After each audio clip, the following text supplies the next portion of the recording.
好，而家介紹翻呢款智能 keypad，咁有密碼拍卡同埋指紋嘅。咁個 Apps 咧用呢個 Tuya。咁去翻手機呢邊咧就去翻 Tuya 嗰個網站嗰個 Google 嗰度，或者 iPhone 就翻 App Store 啦，去 download 翻呢個 Tuya。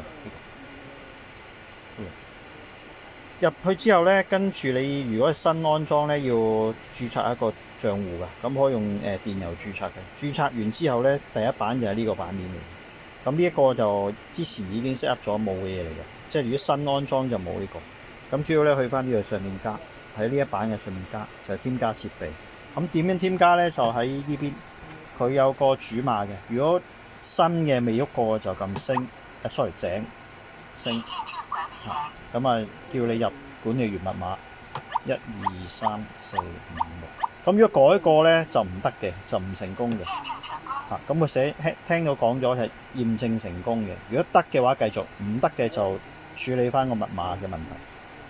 入咗之後咧有個功能叫做68井。咁佢講話配對中嘅，配對中其實咧佢係啟動咗嗰個信號啦。就去翻手機呢邊，佢自動會發現咗一個設備嘅，就添加。咁其實佢嘅 show 翻你現場嗰個 WiFi 嘅。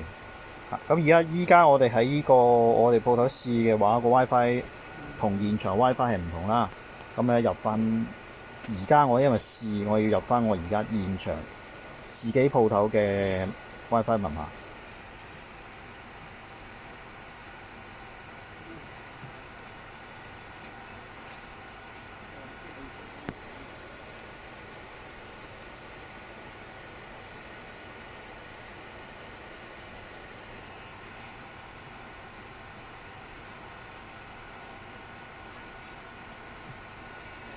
好，入完之後佢會等一等嘅。咁其實佢會將嗰個 WiFi 個密碼咧註冊入去呢部機入邊，等到佢都可以進入翻我哋而家呢個 WiFi 網絡嘅。咁要少少時間啦。聽到啦，配對成功，大約係30秒內應該得㗎。咁你 Apps 呢邊都會見得到，寫住配對成功嘅。咁可以改翻佢嗰個名啦，設備信息係個名嚟嘅。咁我而家唔改啦，都用翻個門禁。譬如你有10隻咁先算啦，咁你冇理由全部一樣名㗎嘛，咁你好難分唔到開邊隻門。咁譬如多1、多2或者門禁1、門禁2之類處理啦，任你加嘅啫。咁我一俾多個 number 佢咧，叫1咁先算，咁完成。咁多咗1 ，OK， 跟住完成。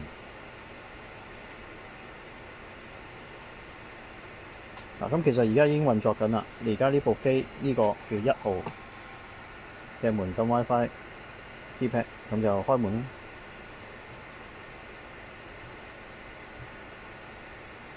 等一陣啊。